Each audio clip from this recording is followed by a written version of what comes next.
Hello and thank you for pressing play. Welcome to A Beer with Bear or Any Other Beverage. This is episode 51. And our guests for this week, all the way from Switzerland, we have Emanuela and Oliver of the Hillbilly Moon Explosion. This was recorded this past April at the Royal Hotel in Long Beach, California. Oliver plays the upright bass, Emanuela plays the guitar, and they both sing for the band. I was able to catch up with these two while they were on tour with the Delta Bombers, who, if you don't know, that was episode 50. If you haven't heard it yet, go back and catch that. This was recorded just days before the performance at the 2019 Viva Las Vegas Car Show. We discussed many things, from Mexican ceviche, the last time they were in Los Angeles, the formation of the Hillbilly Moon, and how they start the collaboration with Mark Phillips, aka Sparky of Demented Are Go. Beer with Bear is available where podcasts are heard. iTunes, Stitcher, Podcast Republic, to name a few, Libsyn, and SoundCloud.com. If you like what you hear, please be sure to tell a friend. If not, tell someone you hate. Ruin their lives. You can support the show as well as artists who come on by hitting subscribe, leaving a rating, and writing something nice in the comment section. It only takes a minute, and it really helps us out in the rankings. Like us on Facebook, follow us on Instagram under Beer with Bear Pod, and Twitter at Beer with Bear. There you'll find pictures, updates for upcoming episodes, as well as the best way to contact us. Say you're an artist, or maybe just a listener who has a question for us. Don't be shy. We'd love to hear from you. Theme music by Chris Helking, graphic design by Jeremy Fletcher, mixing and post-production by Ryan Miles. Thank you very much, and enjoy.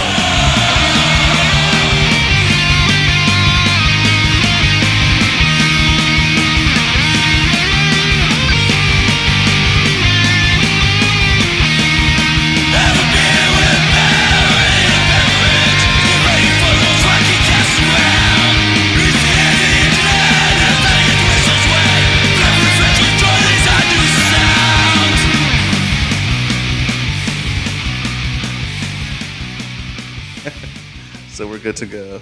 Okay. All right, then, so as I was saying, it was very nice to meet you last night. Hi, Bear. I noticed that you guys had a nice variety of snacks backstage at the VFW with the Delta Bombers yesterday, or last night. Yes. I was surprised because typically when I go backstage, I see what they had, the beer, but there were sandwiches as well as fruits and vegetables. I assumed that was probably for you guys. I don't know. Do we have our usual rider on this tour? Because I mean, it's been a sort of gamble. Sometimes we have a full rider, and sometimes it's like, here's one coupon for one drink for the whole band. So I don't really know if that was our rider or not. But I sort of appreciate those sort of ready-made sort of like crudité type things that you can get here with the ranch dressing in the middle. Excellent. And cheese. Can't forget the cheese. Was there any cheese? I saw cheese in the cooler. In the cooler? In the cooler, I opened it up. That. There was cold soda and there's a pack of cheese. Yeah, it's like a camping cooler thing that they had there. I didn't see that at all. But I had dinner downstairs at the restaurant. No, this was in the desert in Lancaster. Lancaster. Mm-hmm. And We're talking about Lancaster. Yeah, last night. I know you guys did the Weekender. I know so Friday was Santa Ana, the Yost Theater. Yes, and then it was Lancaster, and yesterday was Riverside. Riverside at the Concert Lounge, Romano's, and that's where we had one of your, exactly, where we had one of your Italian-American dinners. Yeah. Oh, okay, a lot of breadsticks. Stuff like that, yeah. If you see me yawning, I'm tired because I had a long weekend myself. Not as long as your weekend, because I'm a musician myself. I remember when I used to do the 3 or 4 shows in a row, and then Monday would always be very taxing, and of course. I'm sure you guys could experience the same thing. Is this your band, the Intrepid Mutants? No, this is actually a patch from some friends of mine. I like the way it looks, so I just wear it. It's a cool little patch. What's your band? Oh, my band has been around for a very long time, but it was called the Marauding Ghouls when we were active. Okay, Marauding Ghouls. But like I said, 3 or 4 shows in a row. I know typically Friday's party time, Saturday party time. By Sunday, it's like instead of when you go to the bar, you ask for coffee or what's on the menu. I don't know. Yesterday they had a full bottle of bourbon backstage, and I believe that was finished. Okay, there were 3 bands, but I know that our sound guy just had a massive hangover today. We had to be up rather early today because we were filming one of those Bopflix video sessions.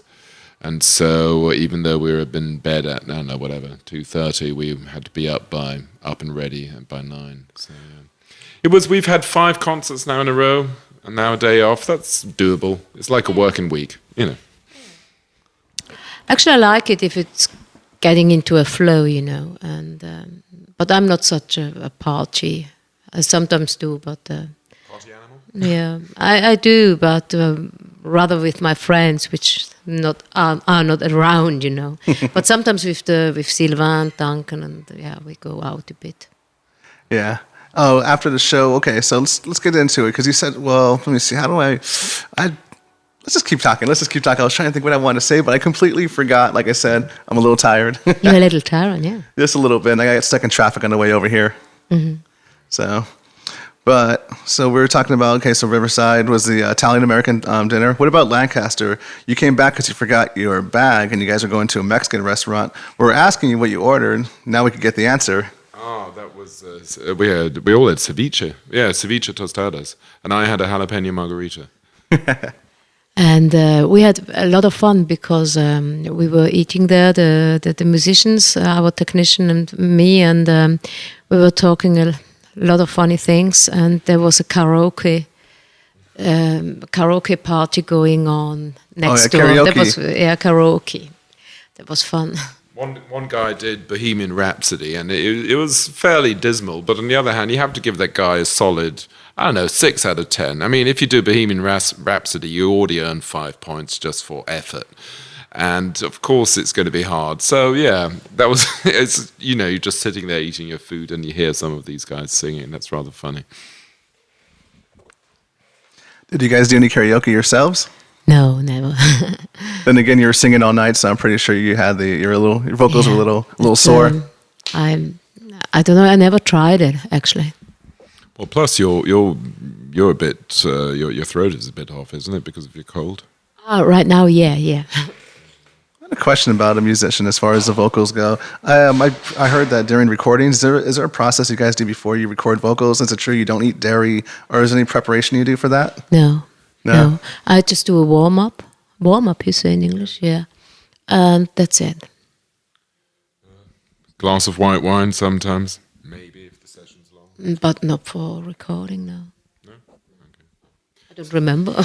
Sparky needs a bottle of wine. That's what he kind of requires. But I remember you used to have maybe, if the recording went into the evening, you wanted maybe white wine or something like that, because that doesn't dry out your vocal cords or something.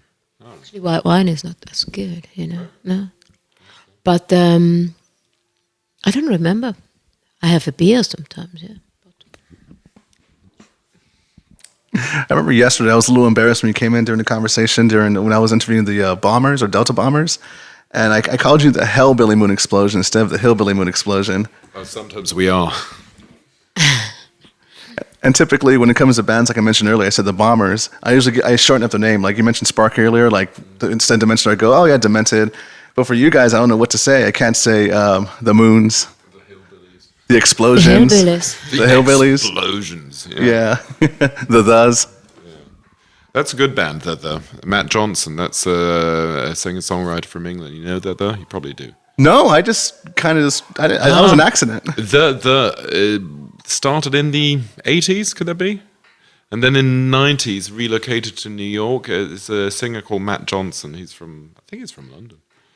Really good singing voice, and did some really cool albums. He did his very cool album of Hank Williams covers that sounds not the way you'd expect Hank Williams to sound. Really nice. Yeah. What was the difference in his vocals? Because you said not the way you expect Hank Williams to sound. Well, some of the songs he kind of sang straight ahead the way they were written. But some songs took this huge rearrangement. So there was this very rocking version of "I Saw the Light" that the rhythm was different, the chord progression, but it still had that spirit of Hank Williams. It was kind of like if Hank Williams was around in the 90s and was into grunge music. That's how some of the album sounded like. And then there were some songs which were just like, an acoustic guitar and just singing the song, because that's the great thing with Hank Williams songs, that you can just sing them any which way. They still work. They're just well-written songs. I know that Emanuela, sometimes she's just sitting there at a kitchen table with a guitar and singing, I don't know, what is it? Alone and Forsaken you do? Yeah, different ones. Yeah. Just remember when you speak, you got to put the mic. I'm sorry. No, it's okay. No, I cheated. I have the mic stand. because I do a lot of this, and so. So you said you woke up really early to do to record something. What exactly were you said you were filming something? What was that? A video, yeah, a live video where we were playing, and we just did it next to the hotel. Oh, the one in Riverside? It is a Wigwam hotel. We stayed in that legendary Wigwam Hotel, which is right on Route 66. It was built in 1949, and the actual rooms, the actual chalets, are wigwams. Really? Yeah, you Google it. It's one of those landmarks along that Route 66 and whatever. And when I was looking for hotels for the gig, that popped up on Booking.com, and I thought, oh, come on, let's go there. Yeah, you have to. So Chris McGee from Bopflix, the guy he's done 4 of our videos, and he's just completed the latest one that we've done with Sparky. He has a thing that are called Bopflix sessions, and then he gets bands to kind of just perform live acoustically, and he just records them with sort of lapel microphones and stuff like that. It's very sort of low tech, but it seems to work very well. And we did that because the setting obviously was very, looked really cool, and we had to be up early in the morning to do that and make sure we didn't wake the neighbors and stuff. No problem. That sounds cool. Did he say when it's gonna be ready to go? No idea.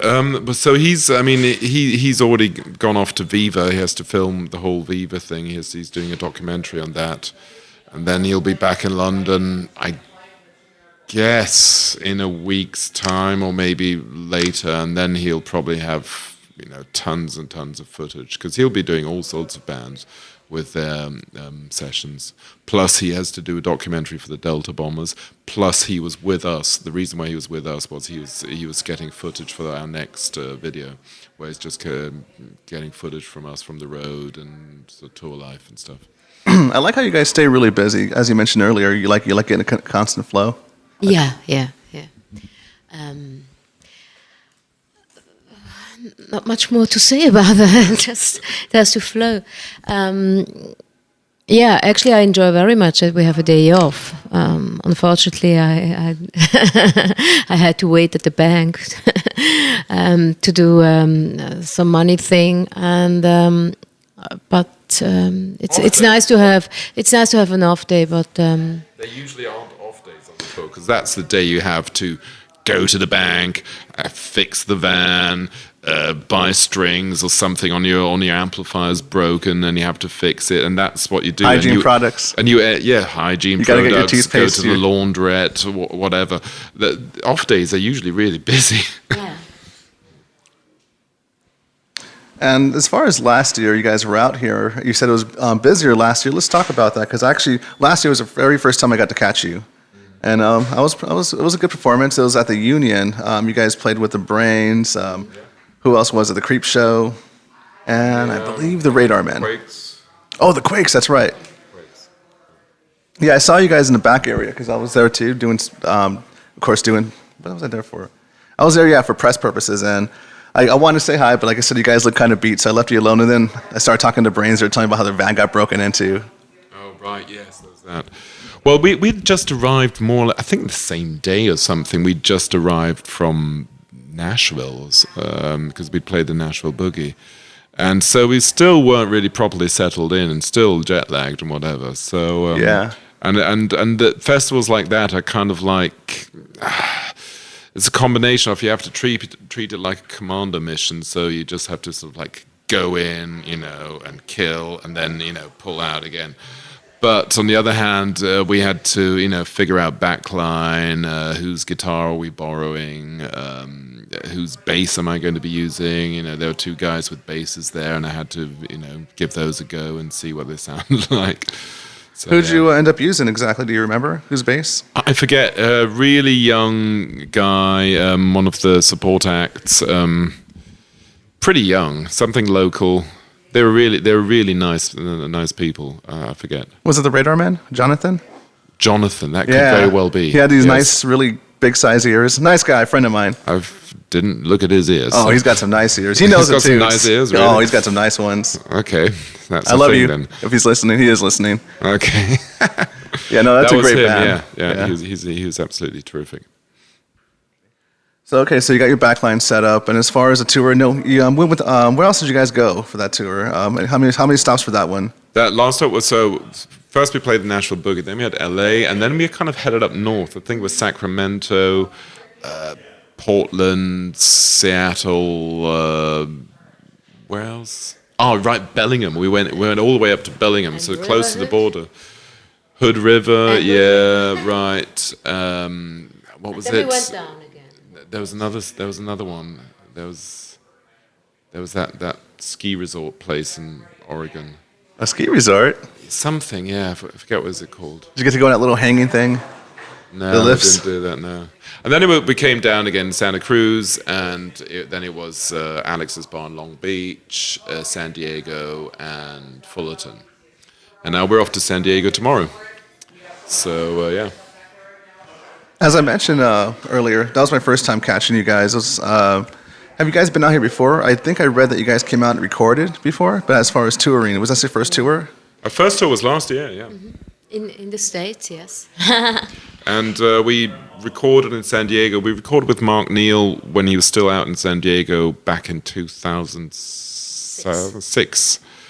And that was my first time in California, and I personally, privately, have been back many times since, because I feel like it's my home from home. What's one of your favorite things about California? Oh, the weather. Oh, yeah. Dude, of course. Absolutely. No, but I love the people. I love the friendliness. I love the pace of life here. I love the car culture. I like the food. You've got really good food here.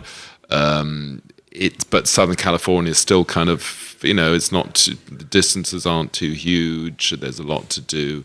And I've got lots of friends here now. So, yeah, I'm usually busy. Yeah, for those listening, we're in Long Beach right now. It's a really nice little area. We're in. This hotel is really interesting. I actually couldn't find it right away because it looks like it's a small shop, It's a little beach town. It's a cool hipster hotel. Yeah. It's kind of it's decently priced because they they make really nice rooms, but they don't have lots of amenities. Amenities? What's that word? Amenities? Amenities? I believe so. Is that what I'm going Yeah. to look for? Yeah. So, I don't know how to speak. Hopefully I said it right too. I don't know. It's only my mother tongue, but I forget. So it basically, sometimes. really nice rooms, but Yeah. you can't bring a pet in. Well, yeah, and they don't have, they won't have whatever. Internet. Stuff. They do have internet. Cable. Yeah. I've gone those. No, I'm just happy if there's a comfortable bed and, and it's clean and a bit, No, I was bit hoping of maybe you had privacy. some historical value, because you Yeah. mentioned earlier that place you went to off Route 66. A Wigwam Motel. Yeah, I mean, those rooms were kind of like slightly dated, but you're in the Wigwam Motel, so Like a weird smell in it. it's kind of fun. You do it for just, it's an experience. So we've been going on for a little while now. We are with the Hillbilly Moon Explosion, or the Moons, or the... what do you say we play a track from you guys? What would you Absolutely. like to hear? Maybe a classic song? Classic Fan song favorite? of ours? Not that one with Sparky, not that other one. Okay, well, fan favorite, one of them is A Long Way Down. I'm so glad you picked that one. I was listening on my way over here.